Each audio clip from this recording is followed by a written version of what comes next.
Mad Rabbit presents New Year Party 2024 at Hashix Hotel, Coimbatore. அதாவது ஒரு பெரிய கும்பல்ல ஒரு பெரிய கேடுகட்ட கும்பல்னே வச்சுப்போம். ஜென்ரலா சொல்றேன். அதுல ஒருத்தனுக்கு மட்டும் மனசாட்சி இருந்தாலே அது எப்பேற்பட்ட ஒரு மாற்றத்தை நிகழ்த்துறதுக்கான ஒரு வாய்ப்பு உண்டு. கோவருதா? ஆமாங்கய்யா. என்ன அடிச்சிருவியா? அடிப்பீங்கய்யா. சித்தால ஆண்களையே கேள்வி அவங்க எப்படி கேட்டிருந்தாங்க. இந்த அடிப்படை ஆண் ஈகோ அப்படின்னு வரும்பொழுது ஒரு டக்குன்னு ஒரு பார்க்கிங் ஞாபகத்துக்கு வருது. ரெண்டு ஆண்கள் இடையே அவங்க வந்து நான் அப்படின்ற ஒரு கர்வத்துல சுத்திக்கிட்டு இருக்கும்போது சுத்தி யாருமே அவங்க கண்ணுக்கு தெரிய மாட்டாங்க. இதுக்கு மேல உன் வண்டி இங்க நின்னுது, என் வண்டி இங்க தான் நிக்கும். குட் நைட் டாடா, போர் தொழில், 1947 இருக்கட்டும், பார்க்கிங்காக இருக்கட்டும், யாத்திசை சொல்லிட்டே போகலாம். ஸோ அயோத்தியா இருக்கட்டும். ஸோ இந்த படங்கள் எல்லாமும் ஒரு பெரிய இம்பாக்ட் கிரியேட் பண்ணியிருக்கு. ஏன்னா எத்தனை பேர் வந்து இப்போ நீங்க பட்டியலிட்ட பல படங்கள்ல ஃபர்ஸ்ட் ஷோ போய் பார்த்துருப்பாங்களான்னு எனக்கு தெரியல. இந்த படம் எப்படி இருக்குன்னே தெரியாத பொழுது அவங்க போய் ஓகே டெபியூ டைரக்டர் ஆச்சு என்ன பண்ணியிருக்காங்கன்னு பார்க்குற அளவுக்கு அந்த அளவுக்கு போவாங்களா எனக்கு தெரியல. பட் அது நடந்த பிறகு அவங்க மனசை மாற்றிக்க தயாராக இருக்காங்க. ஒரு சினிமாவுடைய அழகு என்ன? பலதரப்பட்ட சினிமா வந்தால் ரசிக்க முடியாத சினிமா வந்தால் தானே அதனுடைய பெரிய அழகு. வெறும் த்ரில்லர்ஸும் சண்டை படங்களுமே மட்டும் வந்தால் அதில் ஒரு பெரிய அழகு இருக்குது. பட் கெட்டவனுடைய மனநிலையை அவர் கேப்சர் பண்ண ஒரு விதம் தானே நம்மள வந்து மோகன்ராஜ் சொல்ற மாதிரி எட்ஜ் ஆஃப் த சீட்ல உட்கார வச்சுது. இவ்வளோ ஒரு டார்க்கான ஒரு கேடு கெட்ட ஒரு விஷயத்த உங்களை உழுக்கிற வகையில என்னால பிரசன்ட் பண்ண முடியும் அப்படின்னு காட்டுற ஒரு விஷயம் இருக்குல்ல. தெரிஞ்சவனாதான் இருக்கணும். நீ ஏண்டா சுந்தரியா தனியா விட்டு போன? நெல்சன் அண்ட் லோகேஷை பொறுத்து சொல்லணும் அப்படின்னா அவங்களுடைய லிமிட்டேஷன்ஸ்குள்ள ஒரு பெரிய ஸ்டார் கூட வேலை செய்யக்கூடிய அந்த ப்ரெஷர்ஸை ஹேண்டில் பண்ணிக்கிட்டே ரெண்டு படத்துலையும் எனக்கு ஃபர்ஸ்ட் ஆஃப் ரொம்ப பிடிச்சது. பயங்கரமாக நான் ரசித்தேன். பட் இன்டர்வல் பிறகு கொஞ்சம் வழி தவறியதாகத்தான் எனக்கு தெரியுது. அந்த வழி தவறுதலுக்கான காரணம் ஒருவேளை யார் வேணா என்ன வேணா எடுத்துக்கோங்க, ஆனால் அதை நம்மளால ரசிக்க முடியலன்றது நம்ம கொஞ்சம் அழுத்தம் திருத்தமாக நம்ம சொல்லலாம்னு நினைக்கிறேன். இல்லை, with due respect to director, ஏன்னா நம்ம அப்படி பார்த்து பழகிட்டோம்ல. அப்சல்யூட்லி. நீங்கள் எப்பேற்பட்ட படங்கள் வேணா எடுங்க, ஆனால் அந்த படங்களை விமர்சிக்கிறதுக்கான எனக்கு மிகப்பெரிய சீரியஸாகவே வருத்தம் கொடுத்த ஒரு விஷயம் வந்து கங்கனா ரனாவத் ஒரு டைம்ல ஒரு நல்ல பெர்ஃபார்மராக இருந்தாங்க. அவங்களுடைய ஃபால் இப்படி இருக்கே அப்படின்னும் போது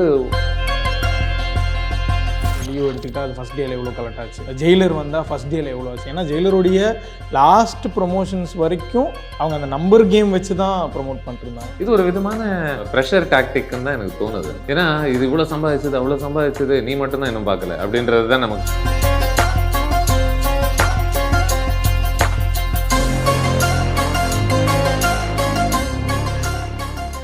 Happy to have you on our show actually.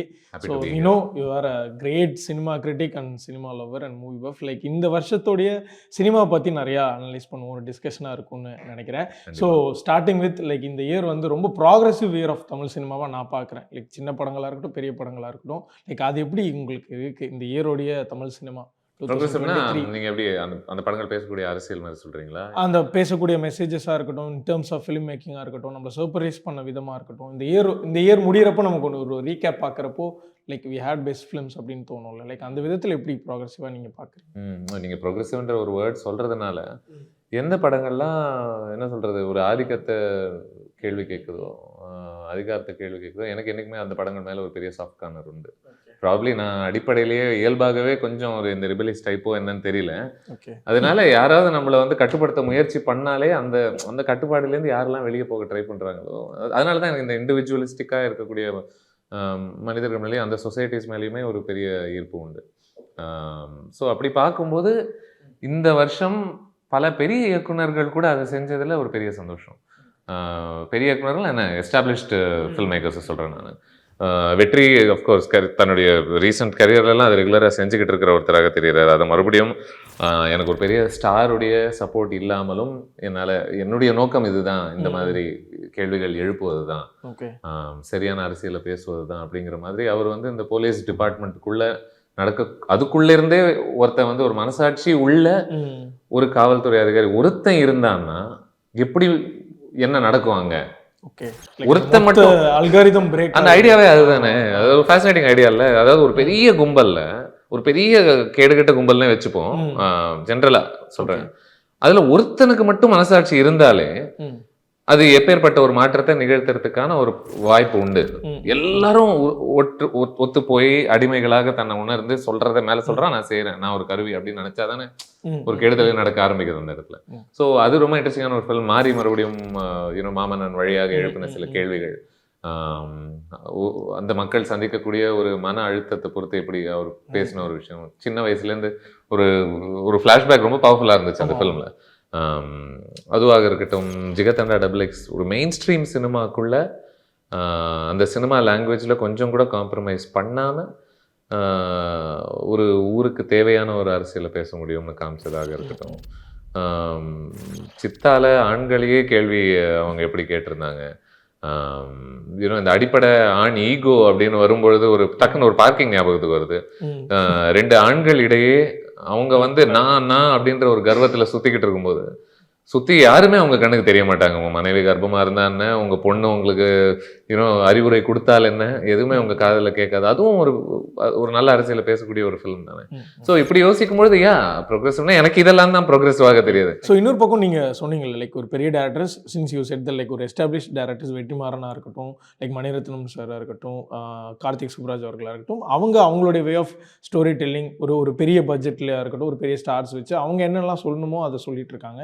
இன்னொரு பக்கம் பார்த்தா 2023 ஒரு கோல்டன் இயர் ஃபார் டெபியூ டேரக்டர்ஸாக இருக்குது. லைக் குட் நைட், டாடா, போர் தொழில், 1947 இருக்கட்டும், பார்க்கிங்காக இருக்கட்டும், யாத்திசை, சொல்லிட்டே போகலாம். ஸோ அயோத்தியா இருக்கட்டும். ஸோ இந்த படங்கள் எல்லாமும் ஒரு பெரிய இம்பாக்ட் கிரியேட் பண்ணியிருக்கு. ஸோ ஆடியன்ஸ் வே ஆஃப் வாட்சிங் ஃபிலிம்ஸ் இந்த இயர் கொஞ்சம் மாறி இருக்கும்ன்றது அப்படிங்கிறத விட ஓரளவுக்கு தன்னுடைய நண்பர்களோ தனக்கு தெரிஞ்சவங்களோ இல்லை சோஷியல் மீடியாவில் யாராவது தான் நம்பக்கூடிய சில பேரோ அவங்க ஒரு படம் எனக்கு பிடிச்சிருக்கு, இது ஒரு நல்ல படம் அப்படின்னு சொல்லி அவங்க அதை பற்றி பேசும்பொழுது அதை ஏற்றுக்கிற மனப்பான்மையில் பல பேர் இருக்காங்கன்றது ஓரளவுக்கு நம்ம உறுதியாக சொல்லலாம். ஏன்னா எத்தனை பேர் இப்போ நீங்கள் பட்டியலிட்ட பல படங்களில் ஃபர்ஸ்ட் ஷோ போய் பார்த்துருப்பாங்களான்னு எனக்கு தெரியல. இந்த படம் எப்படி இருக்குன்னே தெரியாத பொழுது அவங்க போய் ஓகே டெபியூ டைரக்டர் ஆச்சு என்ன பண்ணியிருக்காங்கன்னு பார்க்குற அளவுக்கு அந்த அளவுக்கு போவாங்களா எனக்கு தெரியல. பட் அது நடந்த பிறகு அவங்க மனசை மாத்திக்க தயாரா இருக்காங்க. ஓஹோ ஐயோ நான் வெறி பிடிச்சி இந்த படம் தான் நான் பாக்குறேன்னு முன்னாடியே நான் டிசைட் பண்ணிட்டேனே, பட் இது நல்லா இருக்குன்னு சொல்றாங்களே, சரி let me give this chance அப்படின்ற ஒரு ஸ்பேஸ் இருக்குல்ல. அண்ட் இதுல பல படங்களுடைய ஒரு பெரிய பயன் என்னவாக இருக்கு அப்படின்னா அது ஒரு யதார்த்தமான ஒரு வாழ்க்கையை பேசக்கூடிய ஒரு படங்களாக இருக்கு. இவனுடைய ஆம்பிஷன் அப்படியே ஒரு சோழர்கள் வம்சத்தெல்லாம் அப்படியே ஒன்று சேர்க்குற அந்த மாதிரி ஆம்பிஷன் கிடையாது எனக்கு. ஒருத்தனுடைய ஆம்பிஷன் என்னவா இருக்குன்னா கொரட்டையை தாண்டி எப்படியாவது வாழ்க்கை வாழ்ந்தா போதும் அப்படின்னு ஒருத்தனுக்கு பிரச்சனை முடிஞ்சு நான் ஒன்னா தூங்குனா போதும். எக்ஸாக்ட்லி. இன்னொருத்தனுக்கு இந்த டெனண்ட் கிட்டே தப்பிச்சா போதும் அப்படின்னு ஒருத்தனுக்கு இருக்கு. ஸோ இது எல்லாமே நம்ம ரொம்ப அசோசியேட் ஆகக்கூடிய பிரச்சனைகளை. நம்ம வாழ்க்கையில நமக்கு பெரிய பெரிய யுத்தங்கள்லாம் வருதான்னு தெரியல, பட் இந்த மாதிரி யுத்தங்கள் தான் பெரிய யுத்தங்களாக இருக்கு நமக்கு. ஆமா, என் பைக் அங்கே விட்டா இன்னொருத்தன் தள்ளிட்டு அவன் சைக்கிள் அங்கே விட்டான் அப்படின்றது ஒரு கடுப்பு தான் நமக்கு இருக்கு. ஸோ அதுதான் இந்த படங்கள் பேச முடியுது. ஏன்னா நம்ம கொஞ்சம் இந்த மாதிரி யதார்த்தமான படங்களுக்கு நம்ம அடிக்கடி மலையாள சினிமா பக்கம் போயிட்டு இருக்கோம். சரி, அங்கதான் ஒரு ஈகோல 2 பேர் அடிச்சுக்கிறாங்க, இன்னொருத்தர் முறைச்சிக்கிட்டான், ஒருத்தன் கொஞ்சம் சாரி சொன்னா கதை முடிஞ்சிடும், ஆனா 2 பேருமே சாரி சொல்ல மாட்டான் அப்படின்ற மாதிரி கதைகளை பல அங்க பார்த்துருக்கோம். பட் நம்மளும் அந்த மாதிரி படங்கள்ல இருந்து ஒரு பெரிய டிராமா இருக்கு, இயல்பான சராசரி மனிதனுடைய வாழ்க்கையில பயங்கரமான ஒரு டிராமா இருக்கு அப்படின்னு பேசக்கூடிய ஒரு ஃபிலிம்ஸாக இருக்குல்ல. அது நம்ம பர்சனலாக உணர்ந்திருக்கோம், அது தியேட்டர்ல ஸ்க்ரீன்லையும் பார்க்கறதுக்கு அப்பா புரியுது அவங்களுக்கு அப்படின்ற ஒரு லைக் ரீசெண்டாக மோகன் ராஜா சார் ஒரு இடத்துல சொல்லியிருந்தார். மோகன் ராஜா டிரெக்டர் அவர் என்ன சொல்லியிருந்தாருன்னா, இப்போ எல்லா ஆடியன்ஸுமே இந்த த்ரில்லராக பார்க்கணும், இந்த கன்ஸோட பார்த்துடணும், சீட் எஜ்ஜில் பார்க்கணும். அவர் ஒரு ரொம்ப யூனிக்காக ஒன்று சொன்னார், லைக் காமிக்கலா நீங்கள் முழு சீட்டுக்கும் காசு தரீங்க, ஏன் ஒரு நுனியில் உட்காந்து பார்க்கணும்னு நினைக்கிறீங்க? ஃபீல் குட் படமும் தான் சினிமா, எல்லா ஜானும் இருந்தாரு. ஸோ அந்த வகையில் பார்த்தா இப்போ நான் சொன்ன அந்த லிஸ்ட்லாமுமே நம்ம டிஸ்கஸ் பண்ண மாதிரி அது சக்சீட் பண்ணியிருக்கு தானே. பார்க்கிங் போர் தொழில் ஓரளவுக்கு edge of the seat movies தான் வச்சுக்கோங்க. அது நீங்க நொடியில் உட்கார்ந்து சித்தாவும் அந்த வகை சேர்ந்தது தான். ஒரு ஹார்ட் ஹிட்டிங் அந்த ஜோன்ல அது போய் பட் இப்போ டக்குன்னு எனக்கு இந்த ஒரு கடைசி விவசாயி அப்பேற்பட்ட படம் கிடையாதுல்ல, இந்த வருஷம் இல்லை. பட் ஒரு எக்ஸாம்பிளாக சொல்றேன், அது நம்ம ஃபில்ம் வாட்சிங் கிராமரையே மாற்றுதில்ல அந்த மாதிரி படங்கள் வரும்போது. ஐ திங்க் அந்த மாதிரி படங்களை தான் மெயினாக மிஸ்டர் மோகன் ராஜா பேசியிருப்பாருன்னு தோணுது. விச் இஸ் எதுக்கு அவசரம், எதுக்கு பதட்டம், இங்கே ஒரு பயங்கரமான ஒரு கொள்ளெல்லாம் நடந்தால் தான் இல்லை. இப்போ நம்ம பேசுனது தான் யதார்த்தமான ஒரு வாழ்க்கையில் இருக்கக்கூடிய பயங்கரமான ஒரு ட்ராமா ஒன்று இருக்குல்ல. ஒரு மனுஷனுக்கும் இயற்கைக்குமான ஒரு உறவு, அதை விட ஒரு ஆழமான ஒரு அழகான உறவு இருக்க முடியுமா? அதை ஒருத்தன் 6 முறை உட்காந்து பேசும்பொழுது நீ நேரில் உன்னுடைய வாழ்க்கையில கவனிச்சிருப்பேன். ஆனா நீ ஏன் அந்த படத்துல வரும்போது ரெஸ்ட்லெஸ் ஆகுற, ஏன் இம்பேஷண்ட் ஆகுற, டக்குன்னு ஃபோன் எடுத்து யாராவது வாட்ஸ்அப்ல எனக்கு மெசேஜ் பண்ணாங்களான்னு பார்க்க ஏன் தோணுது. அப்போ உனக்கு அந்த ஒரு அடிப்படை பொறுமை ஏதோ ஒரு இடத்துல நீ இழக்க ஆரம்பிச்சிருக்க வாழ்க்கையில இல்லையா? டக்குன்னு போட்ட உடனே எவ்வளோ லைக் வருதுன்னு ரிஃப்ரெஷ் பண்ணிக்கிட்டே பார்த்துக்கிட்டே இருக்கிற மாதிரியான ஒரு இம்பேஷன்ஸ் வந்திருக்கு. அதைத்தான் நம்ம உடைக்கணும்னு நினைக்கிறேன். அண்ட் ஒரு ஒரு சினிமாவுடைய அழகு என்ன, பலதரப்பட்ட சினிமா வந்தால், ரசிக்க முடியாத சினிமா வந்தால் தானே அதோடைய பெரிய அழகு. வெறும் த்ரில்லர்ஸும் சண்டை படங்களுமே மட்டும் வந்தா அதுல ஒரு பெரிய அழகு இருக்கு. பட் அதை மீறி இன்னும் நிறைய இருக்கு. இப்போ ஜோவா இருக்கட்டும், இருக்கப்பட்டா இருக்கட்டும், எக்ஸாக்ட்லி இருக்கப்பட்ட ஒரு த்ரில்லர் கிடையாது இல்ல. ஒரு எக்ஸாம்பிள் சொல்றேன். ஸோ அது என்ன பேசுது, ஒரு கல்யாணத்தில் வரக்கூடிய பிரச்சனைகள் என்னவாக இருக்கும், அதை அவங்க எப்படி அணுகுறாங்க. அங்கே யாருமே வெறித்தனமான கெட்டவர்கள்னு யாரும் கிடையாது. அங்கே வந்து சின்ன சின்ன மனஸ்தாபங்கள், ஒரு புருஷனுக்கு பொண்டாட்டிக்கும் மத்தியில் அவங்க ஏன் கம்யூனிகேட் பண்ணிக்க முடியல, ஒரு ஈகோ வருது, சின்ன சின்ன ஆசைகள் நிறைவேறாமல் கொஞ்சம் கொஞ்சமாக அது பெருசாகி ஒரு இடத்துல வெடியுது. ஸோ இதெல்லாம் நம்ம கொஞ்சம் ரசிக்க ஆரம்பிக்கணும். அப்படின்னா ஐ திங்க் மிஸ்டர் மோகன் ராஜா சொன்ன மாதிரி கொஞ்சம் முழு சீட்லையும் சாஞ்சு உட்காந்து பெருமூச்சு விட்டு அந்த ஃபோன் அப்படி கொஞ்சம் சைடில் வச்சு அந்த உலகத்துக்குள்ள நம்ம கொஞ்சம் அர்ப்பணிச்சுக்க ஆரம்பிக்கல. ஒரு கூழாங்கல் மாதிரி ஒரு படம் வந்து நம்ம ரசிக்கணும் அப்படின்னா அதில் நிஜமாவே நீங்கள் உட்காந்து அந்த உலகத்து மேலே ஒரு பெரிய இன்ட்ரெஸ்ட் காட்ட வேண்டியிருக்கு. அதான் எங்கேயும் நான் ரீசனாக சொன்னேன், நம்ம வந்து அடிக்கடி சொல்லுவோம் அந்த அந்த அந்த படம் தான் எனக்குள்ள இன்ட்ரெஸ்ட் கிரியேட் பண்ணணும்னு அப்படின்னு சொல்லுவாங்க.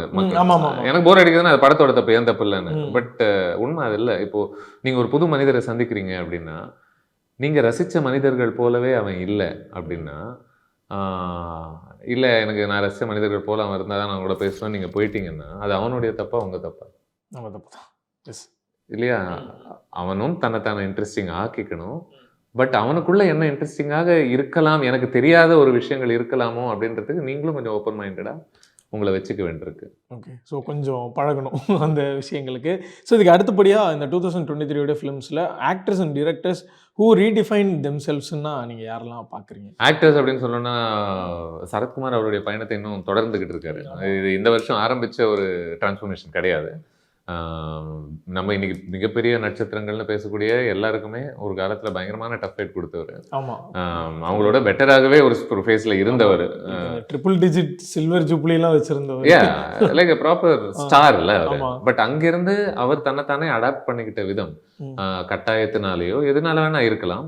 But I can exist as something எல்ஸ்ன்னு காமிக்கிறார்ல, அது எனக்கு ரொம்ப பிடிக்குது. போர்த்தொழில் மாதிரி படத்துக்கு அவர் கொடுக்கக்கூடிய ஒரு சப்போர்ட் ரொம்ப முக்கியமானதாக நான் பார்க்குறேன்.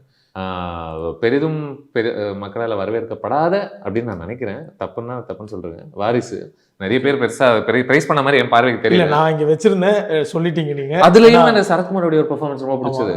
அந்த ஒரு தந்தையாக என்னடா என் பையன் நான் சொல்றதை கேட்க மாட்டானே, தான் ஒரு பெரிய வழியில இந்த குடும்பத்தை எப்படி கரை சேர்க்கிறதுன்ற ஒரு பெரிய. ஸோ அவர் ஃபார் ஷுர் அவர் ரசிச்சேன். சித்தார்த் கரியர் பெஸ்ட் பெர்ஃபார்மன்ஸ், சந்தேகமே இல்லை. சித்தால இந்த மாதிரி கேரக்டருக்குள்ள அவர் பொருந்துவாரான்ற எல்லா விதமான சந்தேகங்களையும் தூக்கி உடைச்சிட்டார்ல. அதுல ஒரு பயங்கரமான ஒரு நேர்மை இருந்துச்சு அவருடைய ஒரு பெர்ஃபார்மன்ஸ்ல. அவருக்கும் அந்த சின்ன பெண்ணுக்குமான உறவா இருக்கட்டும், அவருக்கும் அந்த அக்கா, ஏன் அவருக்கும் அந்த ஃப்ரெண்டுக்கான ஒரு ரிலேஷன்ஷிப்பும், இது எல்லாமே ரொம்ப பியூட்டிஃபுல் ஸ்பேசஸ் அந்த படத்துல. So much credit to Arunkumar. Like நீங்கள் சொல்கிறபடி பார்த்தா அருண்குமார் அவரும் தன்னை மாற்றிக்கிட்டு ரியலைஸ் பண்ணிட்டு இல்லையா? இது சித்தார்த் பண்ணியிருக்காருன்னா அவருமே ஒரு சிந்துபாத் பிறகு தன்னுடைய ஒரு மனித உறவுகள் சார்ந்த அவருடைய ஸ்ட்ரென்த் அப்படின்றத, அவருக்கு பல ஸ்ட்ரென்த்ஸ் இருக்கலாம், பட் இந்த ஸ்ட்ரென்த்துக்குள்ள மீண்டும் அவர் உட்காந்து. பட் என்ன ஆக்சுவலி ஆச்சரியப்படுத்தினது, நம்ம இவ்வளோ நாள் அருண்குமார்னா நம்ம பண்ணையாரும் பத்மனியும் இதெல்லாம் சேதுபதி படங்கள்லாம் பார்த்துட்டு அது ஒரு ரிலேஷன்ஷிப்ஸ் மேலே அவருக்கு ஒரு பெரிய அண்டர்ஸ்டாண்டிங் இருக்குது. அந்த மனித உறவுகள் சார்ந்த அழகாக பேசுவார்ப்பா மனித உறவுகள் அப்படின்ற மாதிரி. பட் இந்த படத்தில் அவர் டார்க்னஸ் பேசின விதம் ஐ திங்க் கொஞ்சம் அண்டர் அப்ரிஷியேட்டட்னு நினைக்கிறேன். ஒரு கெட்டவனுடைய மனநிலையை அவர் கேப்சர் பண்ண ஒரு விதம் தானே நம்மளை வந்து மோகன் ராஜா சொல்கிற மாதிரி எட்ஜ் ஆஃப் த சீட்டில் உட்கார வச்சுது. இவ்வளோ ஒரு டார்க்கான ஒரு கேடு கெட்ட ஒரு விஷயத்த உங்களை உழுக்கிற வகையில் என்னால் ப்ரெசென்ட் பண்ண முடியும் அப்படின்னு காட்டுற ஒரு விஷயம் இருக்குல்ல. இப்போ பல படங்களில் நம்மளை டிஸ்டர்ப் பண்ணணும்னு சொல்லிட்டு தலையை வெட்டுறது, இது பண்ணுறது, இதெல்லாம் உண்டு. பட் இந்த படத்தில் அந்த மூட்டைக்குள்ளே பாம்பு இருக்கா இல்லையான்னு நமக்கு தெரியாது. பட் ஒருத்தன் அந்த பாம்பு மூட்டையை வச்சுட்டு ஒரு பெண்ணை மிரட்டுறது, இல்லாட்டி அந்த பொண்ணை வந்து ஒரு பாத்ரூம்குள்ளே தள்ளிட்டு அவன் கதவை சாத்துறது, இந்த மாதிரி விஷயங்கள் எவ்வளோ டார்க்கான ஒரு ஸ்பேஸ். ஸோ நான் தான் நினச்சிட்டு இருந்தேன், அருண் வந்து முழுசாக இறங்கி ஒரு டார்க்கான ஒரு படம் மட்டும் கொடுக்கணும்னு இறங்கிட்டாருன்னா I think very few people will be able to match up to it அப்படின்னு தோணுது. சூரியோடைய டிரான்ஸ்ஃபர்மேஷன் ரசித்தேன். மச் நீடட் டிரான்ஸ்ஃபர்மேஷனாக இருந்தது. எனக்கு ரொம்ப பிடிச்ச ஒரு விஷயம் வந்து அந்த ஒரு சராசரி ஒரு ஆளுக்கு, ஒரு காவல்துறையில் வேலை செய்கிற ஒரு கான்ஸ்டபிளுக்கு அவனுக்கு அந்த ஒரு வெகுளித்தனம் இருக்குல்ல அந்த கேரக்டருக்கு. அவன் ஒரு ரொம்ப இன்னசென்ட்டான ஒரு ஆள். அவனுக்கு அவனாலே இவங்க அவனுடைய அதிகாரிகள்லாம் அவனை ஒரு கெட்டது பண்ண சொல்கிறாங்க. அவன் பண்ணிட்டான்னா அவன் வாழ்க்கையே பெட்டராக இருக்கும். அவன் வளருவான், கஷ்டத்தை சந்திக்க தேவையில்லை, டெய்லி பட்டினி கிடக்க வேணாம், தூக்கம் இல்லாமல் கஷ்டப்பட வேணாம். பட் இருந்தும் அவனால் அது பண்ண முடியல. ஏன்னா அவனுக்குள்ள அந்த ஒரு அழகான ஒரு வெகுளித்தனமும் ஒரு நல்லத்தனமும் அவனுக்குள்ள பதிஞ்சிருக்குல்ல. உண்மையை மெயின்டைன் பண்ணிட்டே இருக்கணும். அதை வந்து சம்பவம் ஐ ஃபீல் லைக் ஒரு கமெடியனால தான் அதை பண்ண முடியுமோ அப்படின்னு எனக்கு தோணும் சில நேரங்களில். என்னதான் இந்த லியோ, ஜெயிலர் பெரிய படங்கள்லாம் ஒரு பாக்ஸ் ஆஃபீஸ் கலெக்ஷனாக நம்பர்ஸா இவ்வளோ கோடிகள்னு சொல்லி மீம்ஸ் போடுறப்போ அந்த விஷயங்கள் இருந்தாலுமே போர் தொழில் எதிர்பார்க்கல. அது ஒரு 50+ crores வந்திருக்கு. மார்க் ஆண்டனி வந்து ஒரு 100+ கிட்டத்தட்ட crores கலெக்ட் பண்ணியிருக்கு. இந்த ரேண்டம் நம்பர்ஸ் இதெல்லாம் நம்மளுக்கு சர்ப்ரைஸ் பண்ணியிருக்கு. இந்த மாதிரி படங்கள் நம்பர்ஸ் பண்ணுமான்றது. இது how you are taking it? போர் தொழில் was a pleasant surprise. Okay, அப்படி சொல்ல நினைக்கிறேன். மார்க் ஆண்டனி எனக்கு பெருசாக என்ன சொல்கிறது செட் ஆகலை அப்படி வேணால் சொல்லலாம். எனக்கு எஸ். ஏ. சூர்யா அவர்களுடைய பெர்ஃபார்மன்ஸ் ரொம்ப பிடிச்சது. தந்தையாக மகனாக தன்னைத்தானே கேலி பண்ணிக்கிட்டு சண்டை போட்டுக்கிட்டு பண்ணக்கூடிய அந்த ஒரு portion I really enjoyed it in Mark Antony. மற்றபடி எனக்கு பெரிய உடன்பாடு கிடையாது அந்த படத்தினுடைய சென்சிபிலிட்டிஸோட. பட் போர் தொழில் அப்சல்யூட்லி. ஸோ அது வந்து இவ்வளோ சம்பாதிச்சது அப்படி இப்படின்னு நீங்கள் சொல்கிறீங்க அப்படின்னா அது ஒரு பெரிய ரொம்ப வரவேற்க வேண்டிய ஒரு விஷயமாகத்தான் நான் பார்க்குறேன். ஸோ இதுக்கு அதுபடி நான் ஸ்டார்டிங்லேருந்து சொல்லிருந்தேன், இந்த டெபியூ டேரக்டருடைய இயராக இருக்குது. ஆடியன்ஸ் வந்து இந்த வருஷம் எனக்கு தெரிஞ்சு ஹீரோஸோடைய படங்கள்னு தாண்டி டிரெக்டருடைய படங்கள்ன்றது நிறைய எதிர்பார்த்துருக்காங்க ஆக்சுவலாக. பட் அந்த இடத்துலையுமே பெரிய டிரெக்டர்ஸ் வந்து இன்னும் தங்களுடைய 100% படத்தை கொடுக்க முடியலையோ அப்படின்றது என்னுடைய தாட். ஸோ உங்களுக்கு அந்த மாதிரி ஏதாவது ஃபீலாக இருக்குது? சில பெரிய டைரக்டர்ஸ் கொடுத்துருக்காங்க. கார்த்திக் சுப்பராஜ் ஒரு பெரிய டைரக்டர் தான். அவருடைய 100% 150% எனக்கு தெரியுது டபுள்-எக்ஸில். நெல்சன் அண்ட் லோகேஷை பொறுத்து சொல்லணும் அப்படின்னா அவங்களுடைய லிமிட்டேஷன்ஸ்குள்ள ஒரு பெரிய ஸ்டார் கூட வேலை செய்யக்கூடிய அந்த ப்ரெஷர்ஸை ஹேண்டில் பண்ணிக்கிட்டே இங்கே என்ன கொடுக்கணும்னு அவங்க நினைக்கிறாங்களோ அந்த லிமிட்டேஷன்ஸ்குள்ளே சில விஷயங்கள் பண்ண முயற்சி பண்ணாங்க அப்படின்னு தோணுது. லைக் ஃபார் எக்ஸாம்பிள் ஒரு புதுமையான ஒரு விஜயை பார்த்தோம் லியோவில். மனசு விட்டு அழக்கூடிய ஒரு விஜயாக இருந்தார் இந்த படத்தில். அழகு மட்டும் இல்லை, பட் ஜென்ரலாக உள்ளுக்குள்ளே கான்ஃப்ளிக்டடான ஒரு பர்சனாலிட்டியை காம்ப்ளெக்ஸ் மேனாக தெரிகிறாருல. ஸோ லியோ பட் 2 படங்களுமே ஓரளவுக்கு அதை ஐ திங்க் ஒரு டைமில் சொல்லிட்டு இருந்தோம்ல, இந்த ஃபர்ஸ்ட் ஹாஃப் செகண்ட் ஹாஃப்னு எல்லா படத்துக்கும் சொல்லிட்டு இருந்தோம்னு நினைக்கிறேன் இந்த வருஷத்தில். ஸோ இந்த 2 படங்களுமே அந்த ஸ்பேஸ்க்குள்ளே அடங்கும்னு நினைக்கிறேன் நான். 2 படத்துலையுமே எனக்கு ஃபர்ஸ்ட் ஹாஃப் ரொம்ப ரொம்ப பிடிச்சது, பயங்கரமாக நான் ரசித்தேன். பட் இன்டர்வல் பிறகு கொஞ்சம் வழி தவறியதாகத்தான் எனக்கு தெரியுது. அந்த வழி தவறுதலுக்கான காரணம் ஒருவேளை மக்களை திருப்திப்படுத்தணும், சந்தோஷப்படுத்தணும் அப்படிங்கிறதுக்காக எடுத்த சில முடிவுகளோ, அது அவங்க ஆக்சுவலாக எடுக்க வந்த படத்தை கொஞ்சம் பாதிச்சிருச்சோ அப்படின்றத எனக்கு தோணுச்சு. அப்படின்றது ரசிகர்களை திருப்திப்படுத்தணுன்றதுக்காக எடுக்கப்பட்ட சில முடிவுகள் தான் நினைக்கிறேன். பட் என்ன போல் ரசிகர்கள்லாம் ஃபர்ஸ்ட் ஹாஃப்லேயே நாங்கள் ரொம்ப திருப்தியாகத்தான் இருந்தோம். ஸோ எங்களுக்காக ஸ்பெஷலாக நீங்கள் ஒரு பாட்டு போட்டு ஒரு ஃப்ளாஷ்பேக் போட்டு சண்டை போட்டு ஒரு ஐட்டம் சாங்கை வேற ஒரு படத்தில் சேர்த்துக்கிட்டு இப்படித்தான் திருப்திப்படுத்தணும்ட்டு இல்லை. அது நான் எனக்காக மட்டும்தான் சொல்ல முடியும். ஸோ இப்போது லியோ பற்றி பேசுறதுனால இதுலேருந்தே ஒரு விஷயம் ஸ்டார்ட் பண்ணணும்னு நினைக்கிறேன். இந்த டெக்னிக்கல் ஆஸ்பெக்ட்ஸாக இந்த இயரில் நிறைய ஆடியன்ஸ் வந்து மூவிஸை வந்து விட்னஸ் பண்ணாங்க. லைக் டிரெக்டருடைய மூவியாக இந்த வருஷம் பார்த்தாங்கன்றதை நான் மென்ஷன் பண்ண மாதிரி டெக்னிக்கலாக இதில் சூப்பராக இருக்குப்பான்லாம் நிறையா பேச ஆரம்பிச்சிட்டாங்க. அப்படி பார்க்கும்போது ஃபார் எக்ஸாம்பிள் லியோவில் மனோஜ் பரமஹம்சா அவர் யூஸ் பண்ண கிக்ஸாக இருக்கட்டும், கேமராஸ் விஷயங்களாக இருக்கட்டும், நிறைய புதுசாக நான் ட்ரை பண்ணியிருந்திருக்கேன் அப்படின்ற விஷயங்களும் சொல்லியிருக்காரு. ரீசெண்டாக அந்த ஃபைட் கிளப்பும் எடிட்டிங் அண்ட் சினிமோட்டோகிராஃபிலாம் பயங்கரமாக இம்ப்ரெஸ் பண்ணிச்சு. லைக் மாவீரனில் இருக்கக்கூடிய சினிமோட்டோகிராஃபியாக இருக்கட்டும், அவங்க யூஸ் பண்ண அந்த காமிக்கல் விஷயமா இருக்கட்டும், ஆர்ட் ஒர்க்காக இருக்கட்டும், ஸோ இந்த மாதிரி நிறைய டெக்னிக் விஎஃப்எக்ஸை பயன்படுத்தின ஒரு விஷயமா இருக்கட்டும் இந்த வருஷத்தில், ஒரு யானைக்கு உயிர் கொடுப்பதாக இருக்கட்டும். ஆமாம். ஸோ அது ஜிகர்தண்டா அண்ட் அஃப்கோர்ஸ் லியோவில் அந்த ஸ்டார்டிங் போர்ஷன்ஸ் அயனாவோட அப்சல்யூட்லி அது வந்து ரொம்ப சூப்பராக இருந்தது. லைக் இதில் உங்களுக்கு இம்ப்ரெஸ் பண்ண படங்கள் எப்படி பார்க்குறீங்க? எல்லா படங்கள்லையுமே சில அம்சங்கள் இருக்குன்னு நினைக்கிறேன். டெக்னிக்கலாக நம்ம விஷுவலாக மட்டும் நம்ம பேசுகிறோம் அப்படின்னா லியோவில் ஜஸ்ட் சில ஃப்ரேமிங் சில ஷார்ட்ஸ் எல்லாம் இருக்குல்ல. அவர் வந்து ஒரு கிளப் மாதிரி ஒன்று வச்சுட்டு அடிக்கும்பொழுது முன்னாடி இருக்கிற ஆள் வந்து உடனே நீங்கள் அவர் மட்டும் பார்க்குற ஒரு ஷார்ட்டாக இருக்கட்டும். அண்ட் டபுள்-எக்ஸில் ஐ திங்க் அந்த ஃபேமஸ் இன்டர்வல் ஷார்ட் எல்லாருக்குமே ரொம்ப ரசித்த ஒரு ஷார்ட்னு நினைக்கிறேன். அந்த ஒரு ஸோ அந்த டுவர்ட்ஸ் கிளைமேக்ஸும் அவர் அந்த கேமரா ஹேண்டில் பண்ணிட்டு அங்கேருந்து ஃப்ரேம் போகும். லைக் உங்ககிட்ட அந்த ஆக்ஷன் சொல்லி அவங்க அந்த லாரன்ஸோட இன்ட்ரோ ஷார்ட்டு அது ஒரு ஸ்க்ரீன்லேருந்து இது ஒரு படத்தை சார்ந்த தியேட்டர் சார்ந்த கதைன்றத ஸ்க்ரீன்லேருந்து ஆரம்பித்து வெளியில் வரும்பொழுது அந்த பத்திக்கிட்டு இருக்கிற ரீல்ஸ் பின்னாடி இன்னும் நீங்கள் பின்னாடி போகும்போது இவர் இப்படி உட்காந்துட்டு இருப்பார்ல. இந்த மாதிரி நிறைய லைக் எல்லா படங்கள்லையுமே லைக் சம் ரொம்ப ரொம்ப இதெல்லாம் ரொம்ப என்ன சொல்கிறது ஸ்டைலிஸ்டிக் டச்சஸ். பட் ஒரு சித்தா மாதிரியான ஒரு போர்த்தொழிலில் நிறைய அந்த மாதிரி விஷுவல் டச்சஸ்லாம் எனக்கு ரொம்ப பிடிச்சது. சித்தாவில் கூட ஈவன் ஒரு ஹியூமன் இன்டிமசி காட்டுறதுக்கு நீங்கள் ரொம்ப ஸ்டைலைஸ்டாக காமிக்கணும்னு அவசியம் இல்லைல்ல. பட் இருந்தும் இன்னும் அந்த கதைக்கு அது பொருத்தமான நிறைய டச்சஸ் இருந்துச்சு. லைக் இப்போ நான் பேசின மாதிரி இந்த வருஷம் ஃப்ரான்ச்சைஸியாக படங்கள் அடுத்தடுத்து வந்துட்டு பிச்சைக்காரன் 2 அதோடைய படம் ரொம்ப எதிர்பார்த்த டைட்டிலோடைய படம். பட் அது வந்து ஓரளவுக்கு போச்சுன்னு நான் நினைக்கிறேன். பட் சந்திரமுகி 2 அது வந்து நமக்கு தெரியும் அது எடுத்திருக்கவே வேணான்ற ஒரு ஜோனுக்கு போச்சு. நான் அது மட்டும் சொல்ல மாட்டேன், ஏன்னா எனக்கு I am very careful about that. Okay, ஏன்னா யார் வேணா என்ன வேணா எடுத்துக்கோங்க, ஆனால் நம்மளால ரசிக்க முடியலன்றது நம்ம கொஞ்சம் அழுத்தம் திருத்தமாக நம்ம சொல்லலாம்னு நினைக்கிறேன். With due respect to director, ஏன்னா நம்ம அப்படி பார்த்து பழகிட்டோம்ல. அப்சல்யூட்லி நமக்கு அந்த உரிமை இருக்க மாதிரி பேசி நீங்க எப்பேற்பட்ட படங்கள் வேணா எடுங்க, ஆனா அந்த படங்களை விமர்சிக்கிறதுக்கான சுதந்திரம் எங்களுக்கும் உண்டு அப்படின்றது தான், வேற ஒன்றும் இல்லை. ஓகே, ஸோ இதுக்கு அடுத்தபடி இதுல தப்பிச்சது எனக்கு சுத்தமா செட் ஆகல சந்திரமுகி 2. ஓகே, பட் அந்த தில்லுக்கு துட்டு வந்து கொஞ்சம் அதனுடைய பார்ட் 2 கொஞ்சம் நல்லா போச்சு அப்படின்னு. டிடி ரிட்டர்ன்ஸ் அது வந்து கொஞ்சம் ஓவரால் PS2 ப்ராபப்லி அது விட்டிங்களேன், இந்த சீக்வல்ஸ் வரிசையில் அது that's my most favourite sequel of the year. அது சீக்வலாக நம்ம சொல்லணும்னா. பட் அதன் பிறகு மற்றபடி எனக்கு ஒன்றும் இதை பற்றி பயங்கர ஆழமாக பேசலாம் அப்படிங்கிற மாதிரியான சீக்வன்ஸ் பெரிதாக இல்லை. ஆழமான ஒரு வழியை தெரிவிக்கணும்னா சந்திரமுகி 2 எனக்கு கொடுத்துச்சு. எனக்கு பெருசாக என்ன சொல்கிறது, அதில் பெரிய ஒன்றுமே நோ ரெடிமிங் எலிமெண்ட்ஸ் அப்படின்ற மாதிரி பார்க்குறேன். மேபி கீரவாணியோட 1-2 பாடல்கள். பட் அதை தாண்டி எனக்கு மிகப்பெரிய சீரியஸாகவே வருத்தம் கொடுத்த ஒரு விஷயம் வந்து கங்கனா ரனாவத் ஒரு டைமில் ஒரு நல்ல பெர்ஃபார்மராக இருந்தாங்க, இன்றைக்கும் இருக்கலாம். பட் அவங்களுடைய ஃபால் இப்படி இருக்கே அப்படின்னும் போது ஒரு நல்ல ஏதோ ஒரு இடத்துல ஒரு நல்ல நடிகையே நம்ம இழந்துட்டோமோ அப்படிங்கிற ஒரு ஓர கவலை. வெறும் அவங்களுடைய தெரியல, அவங்களுடைய அரசியல் தாக்கங்களுக்கும் அவங்க பண்ணக்கூடிய படங்களுக்கும் பொருத்தம் ஏதாவது இருக்கா, டைரக்ட் லிங்க்ஸ் ஏதாவது இருக்கான்னு எனக்கு தெரியல.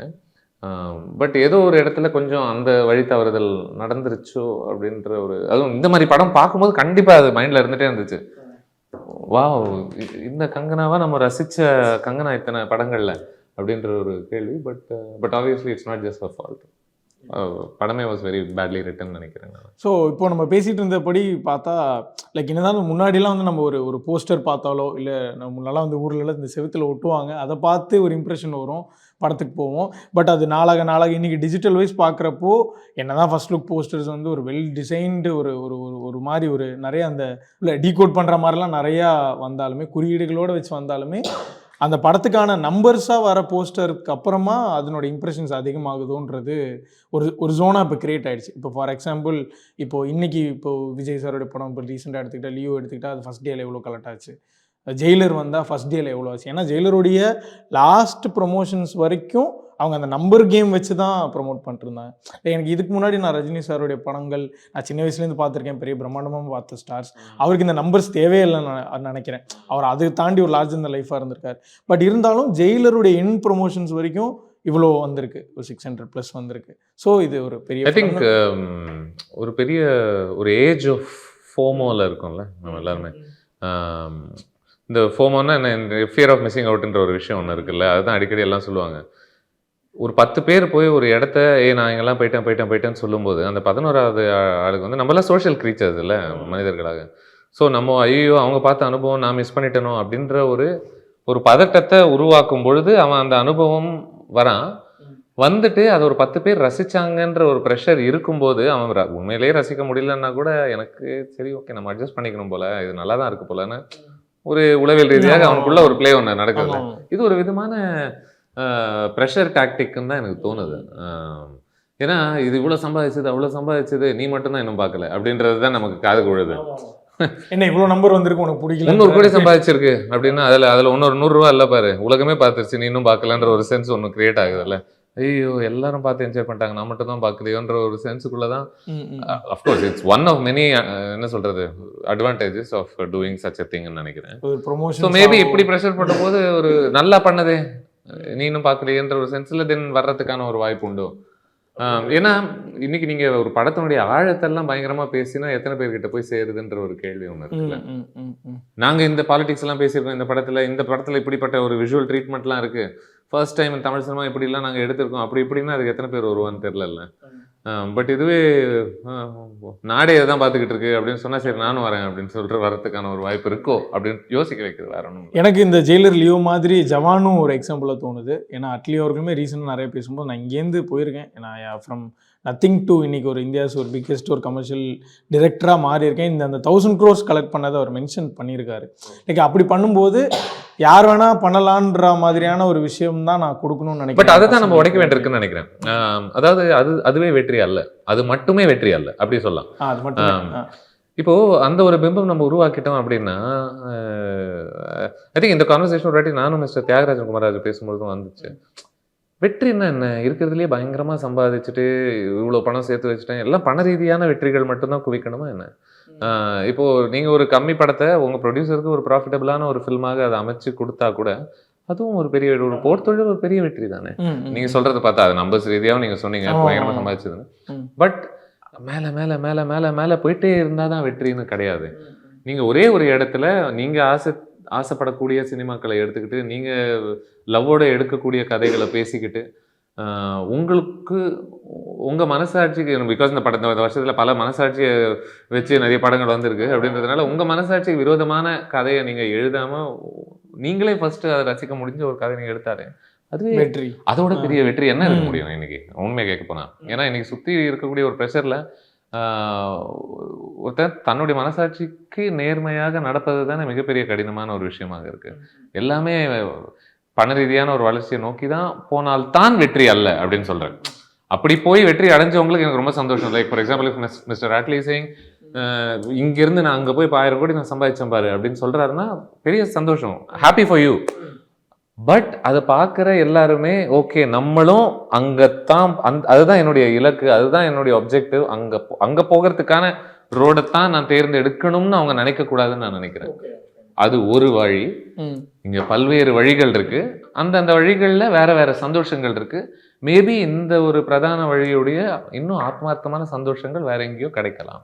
ஸோ இன்னொரு பக்கம் லைக் இது பேசும்போது வெற்றிமாறன் சார் வந்து லைக் விடுதலை அவர் ஸ்டார்ட் பண்ணது ஒரு 4.5 + ஒரு பட்ஜெட் அந்த க்ரோர்ஸில் நான் ஸ்டார்ட் பண்ணேன். பட் ஃபஸ்ட் ஷெடியூல்லே எனக்கு அதை தாண்டி முடிஞ்சிருச்சு. திரும்பி நான் எழுத முடிக்க வந்து ஒரு 65+ crores கிட்ட போயிடுச்சுன்ற மாதிரி ஒரு விஷயம் அவரே சொல்லியிருக்காரு அந்த ஒரு ரவுண்ட் டேபிளில்.